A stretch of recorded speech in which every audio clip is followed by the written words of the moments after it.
എന്റെ ഏട്ടന്റെ കൂടെ നിന്ന് ഭാര്യയുടെ സ്ഥാനത്ത് നടക്കേണ്ടത് ഞാനാ, നീയല്ല. നടക്കുന്നതൊന്നും നിന്റെ വിജയമായിട്ട് നീ കാണണ്ട. ഞാൻ എന്റെ ഏട്ടന്റെ പാദങ്ങളെ പിന്തുടർന്നോളാം.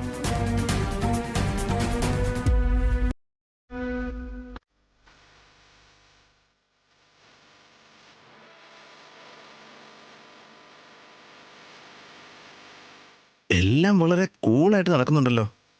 എനിക്ക് ആവശ്യമുള്ള ഉത്തരം എപ്പോഴാണ് ലഭിക്കുക?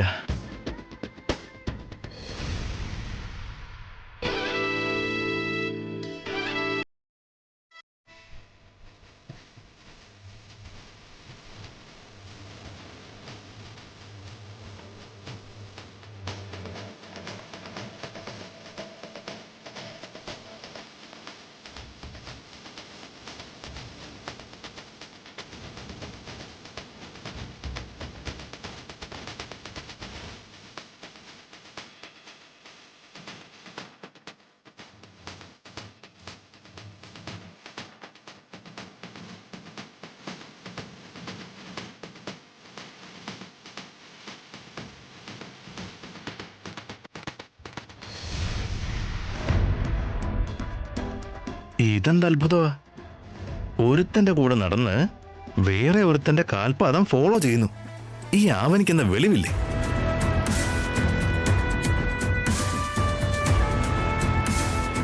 എന്തു പറ്റി? എന്താ ഇങ്ങനെ നടക്കുന്നേ? ചെറിയ കുട്ടികൾ നടക്കുമ്പോ തെറ്റിക്കുന്നത് പോലെ. ഇല്ല, ഇപ്പോഴാണ് ഞാൻ ശരിക്കും നടക്കാൻ പഠിച്ചത്. ഞാൻ നന്നായിട്ട് തന്നെ നടക്കുന്നുണ്ട്.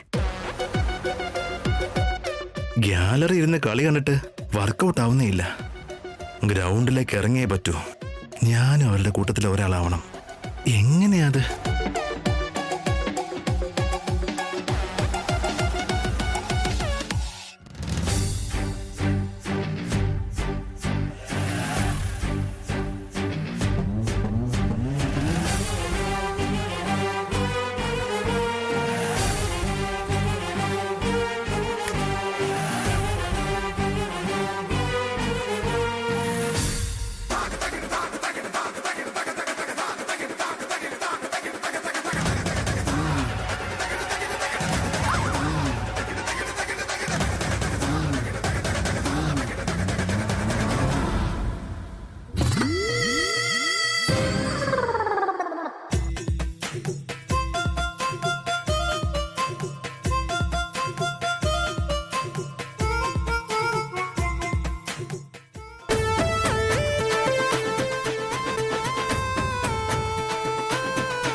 എന്നെ അറിയുന്നവർക്ക് മാത്രമല്ല, ആവനിക്കോ ശ്രീകരനോ വികാസിനോ പോലും തിരിച്ചറിയാൻ സാധിക്കില്ല.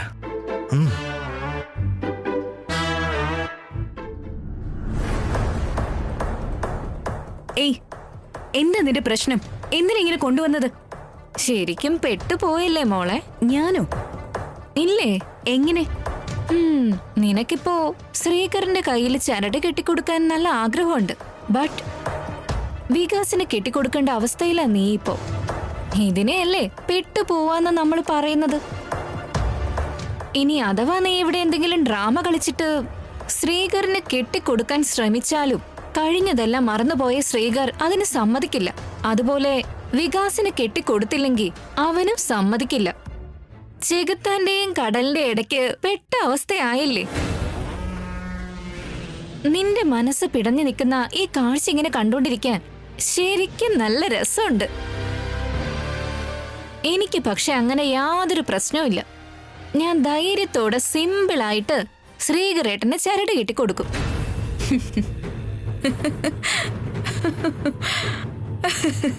ഇത് പറയാനാണോ നീ എന്നെ കൊണ്ടുവന്നത്? എന്തിനെത്ര അഹങ്കാരത്തിൽ ചിരിക്കുന്ന? നിന്റെ ഈ ആത്മവിശ്വാസം കാണുമ്പോ എനിക്ക് അടക്കാൻ കഴിയാത്ത ചിരി വരുന്നുണ്ട്. നിനക്കെന്താ ചിരി വരുന്നുണ്ടെന്നോ? അല്ലാതെ പിന്നെ ഞാൻ പ്രതീക്ഷിക്കുന്ന പോലെ സംഭവിക്കും, കണ്ടോ. സത്യസന്ധത എന്താണെന്ന് അറിയാത്ത നിന്നെ പോലെയുള്ളവർ ആഗ്രഹിക്കുന്നത് നടക്കുമ്പോ എന്നും ആരാധിക്കുന്ന എന്റെ ആഗ്രഹങ്ങൾ നടക്കില്ലേ? നേരത്തെ നീ എന്റെ ഭർത്താവിന്റെ കൂടെ നടന്നു, അതെന്തോ വലിയ കാര്യമാണെന്ന് കരുതി. പക്ഷേ ഞാൻ എന്റെ ഭർത്താവിന്റെ കാൽപാദത്തിൽ എന്റെ പാദം വെച്ചാ നടന്നേ. എത്ര സന്തോഷം തോന്നിയെന്ന് അറിയാവോ?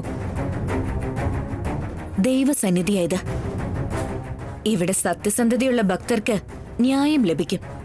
ധർമ്മം പാലിക്കുന്ന ഭക്തരെ ആ ധർമ്മം പരിപാലിക്കും. നീ എത്ര പകൽക്കിനാവ് കണ്ടാലും അന്തിമ വിജയം എനിക്കായിരിക്കും. എന്റെ ഏട്ടന് രക്ഷാചരട് ഞാൻ കെട്ടിക്കൊടുക്കും. കെട്ടിക്കൊടുക്കില്ല, കെട്ടിക്കൊടുക്കും. നമുക്ക് കാണാം, കാണിക്കാം. Challenge, challenge.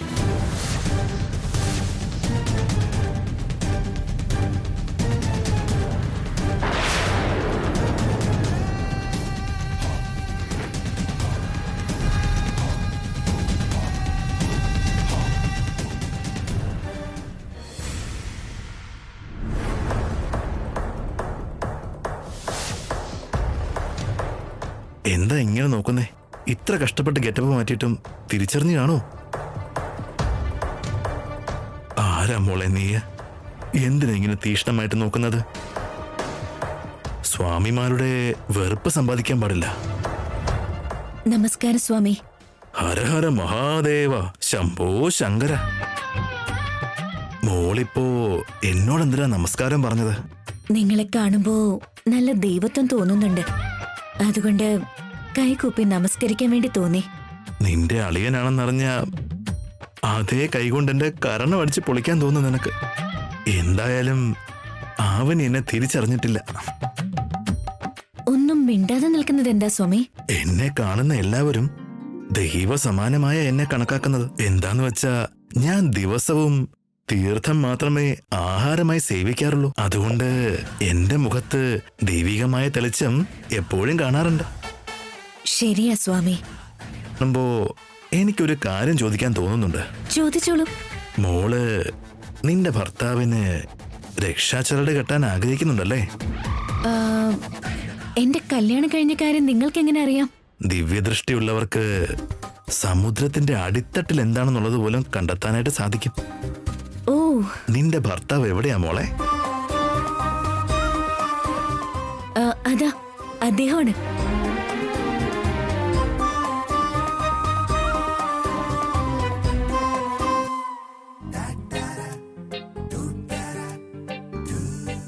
അവിടെ 2 പുരുഷന്മാരുണ്ട്. അവരിൽ ആരാ? അതിലൊരാള്. ആ, അതാരാണ്? അതില് ഒരാളാ. അതല്ല മോളെ, ആ 2 പേരില് നിന്റെ ഭർത്താവ് ആരാണെന്നാ ചോദ്യം. ഒന്ന് പോയേ സ്വാമി. നിങ്ങള് ദിവ്യദൃഷ്ടിയുള്ളവരാ. എന്റെ ഭർത്താവ് ആരാണെന്ന് കണ്ടെത്താനാണ് നിങ്ങൾക്ക് പ്രയാസം. ആ, എന്റെ ഈശ്വര, ഞാൻ ടെൻഷൻ അടിച്ച് ചത്തുപോകുന്ന തോന്നുന്നേ.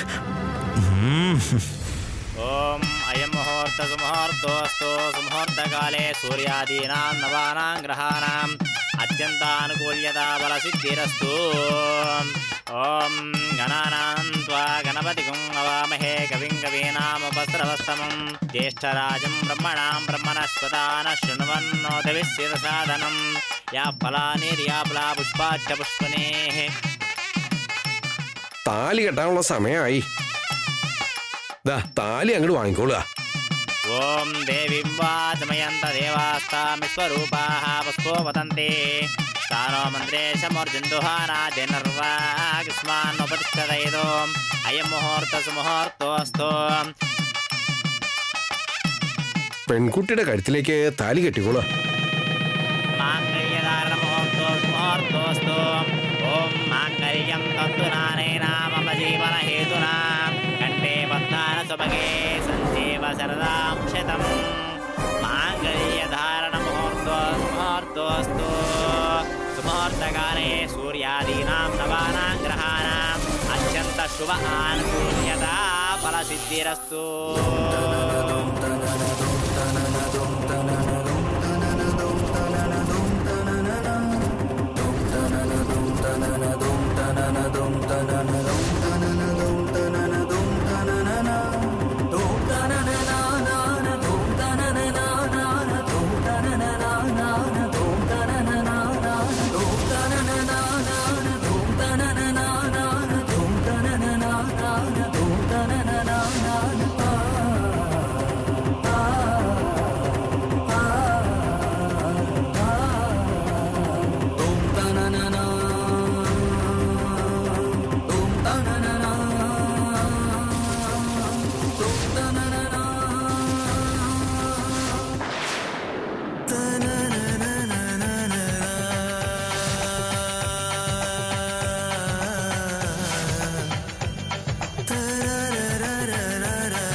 ഇവിടെ ഈ നടക്കുന്ന കല്യാണം കണ്ടിട്ട് ഏട്ടന് ഞങ്ങളുടെ കല്യാണത്തിന്റെ ഓർമ്മകൾ തിരിച്ചു കിട്ടുന്നുണ്ടോ?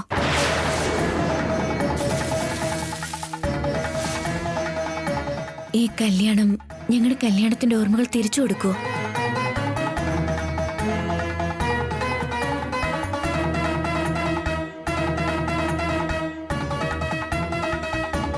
ഏട്ടാ ഏട്ടാ എന്തു പറ്റിയേ?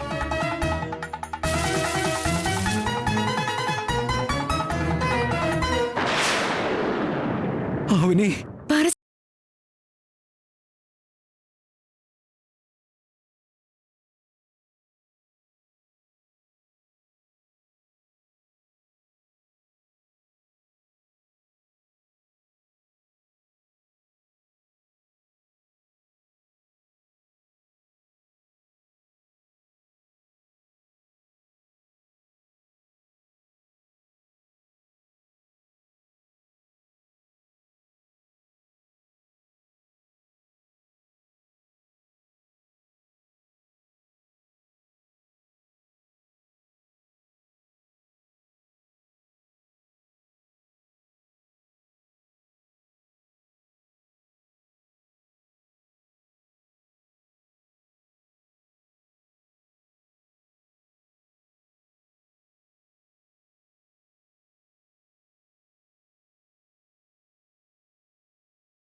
നിങ്ങളുടെ മനസ്സിൽ എന്താ തോന്നിയെന്ന് പറയേട്ടാ.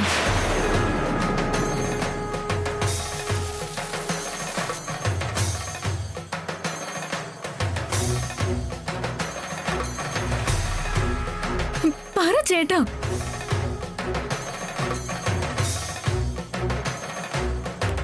എനിക്ക് എനിക്ക് എന്തൊക്കെ ഓർമ്മ വരുന്നുണ്ട് അവനെ.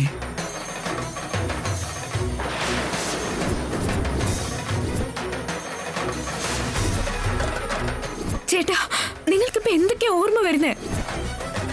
ഞാൻ താലി കെട്ടിയ പോലെ എന്തോ ഓർമ്മ വരുന്നു.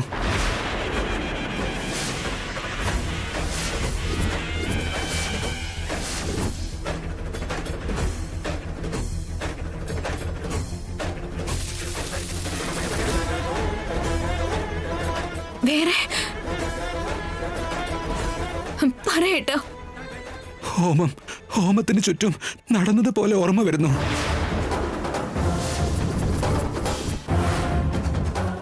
നിങ്ങൾ ആരെയാ താലി കെട്ടിയത്? അത് ഓർത്തെടുക്കാൻ പറ്റുന്നുണ്ടോ ഏട്ടാ? ആ വ്യക്തി ആരുടെ ഓർത്തെടുക്കാൻ പറ്റുന്നുണ്ടോ?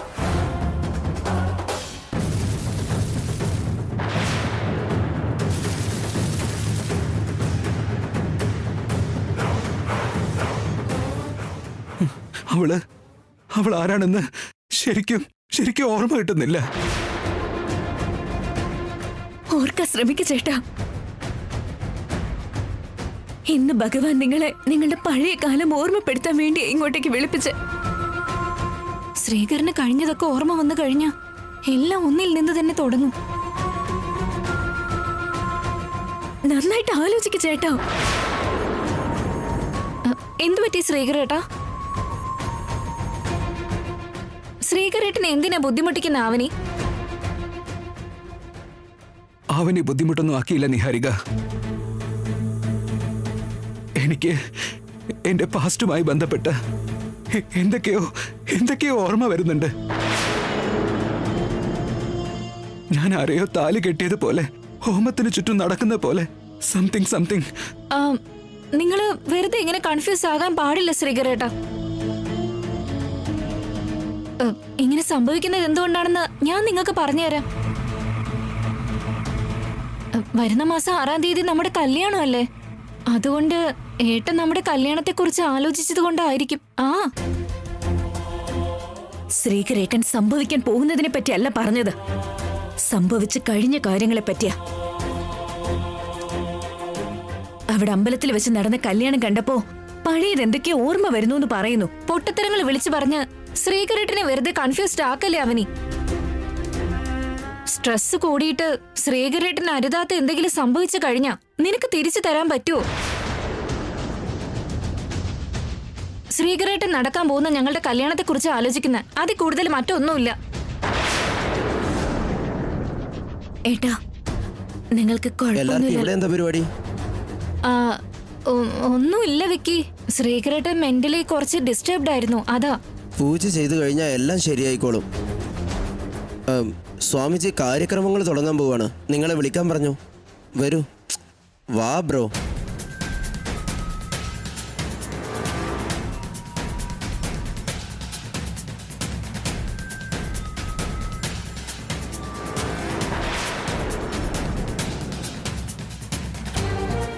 മുമ്പിൽ നിൽക്കുന്ന എന്തിനാ? മാറ്. ഈ സ്വാമിജിക്ക് എന്തൊക്കെയോ സംശയങ്ങളുണ്ടത്രേ. സ്വാമി, എല്ലാവരും രക്ഷാചരട് നൽകുന്ന പൂജാസ്ഥലത്തേക്ക് പോവാണ്. നിങ്ങൾ ഞങ്ങളുടെ കൂടെ പോന്നോളൂ. ഈ സസ്പെൻസ് എനിക്ക് സഹിക്കാൻ കഴിയുന്നില്ല. നടന്നോളൂ നടന്നോളൂ. ആ.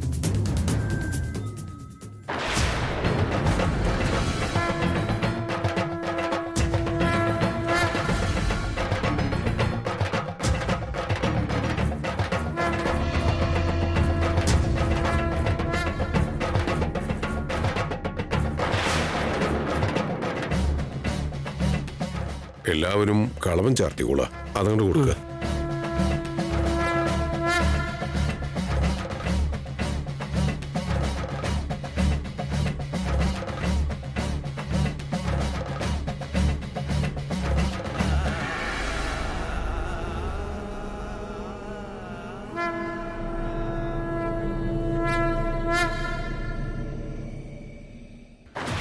പെട്ടെന്നൊന്ന് ഈ ചടങ്ങൊക്കെ ഒന്ന് തീർത്ത് ആ ചരട് കെട്ടുന്ന ചടങ്ങൊന്ന് ആരംഭിക്കണ്ട സ്വാമി. ചരടുകള് എല്ലാവരുടെയും കയ്യിലേക്ക് കൊടുക്കുക.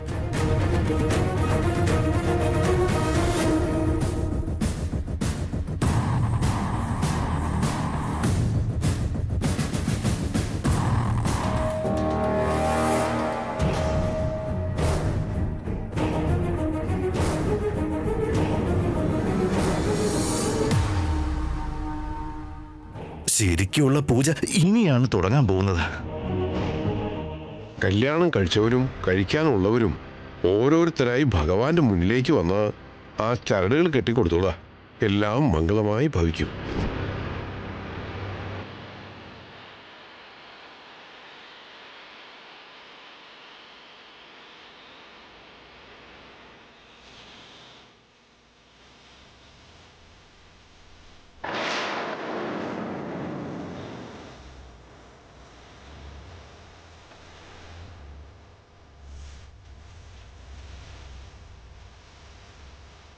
ഞാനും ചേട്ടനും ഒറ്റയ്ക്ക് ഇവിടേക്ക് വന്ന സമാധാനത്തിൽ ഈ പൂജയൊക്കെ ചെയ്തിട്ട് പോകണമെന്ന് കരുതിയതാ.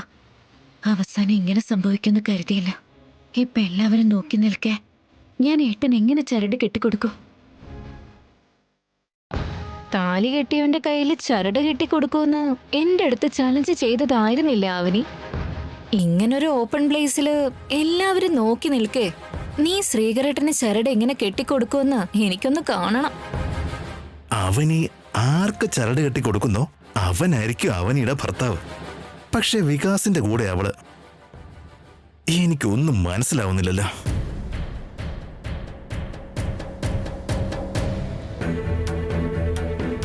ഇതെന്താ മോളെ? നിങ്ങൾ ഒന്നുകൊണ്ട് പേടിക്കണ്ട സ്വാമി. ഞാനിതെന്റെ ഭർത്താവിന്റെ കയ്യിലേക്ക് കെട്ടു. ഇനി വൈകിപ്പിക്കണ്ട. കെട്ടാവണി. കെട്ടാവനെ. വേറെ ഓപ്ഷൻ ഒന്നുമില്ല. കെട്ടിക്കോ അവനി.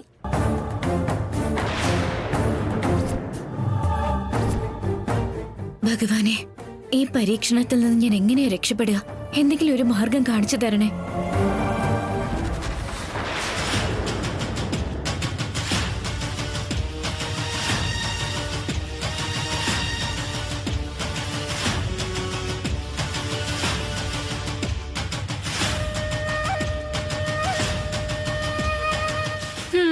എന്താ ആലോചിക്കുന്നേ?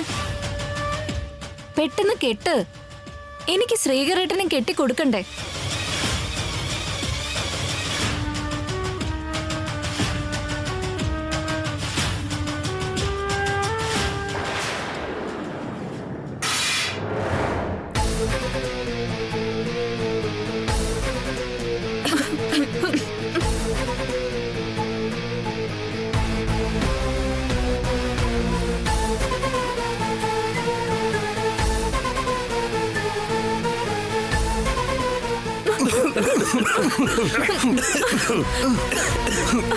ശ്രദ്ധിക്കണ്ടേ മോളെ?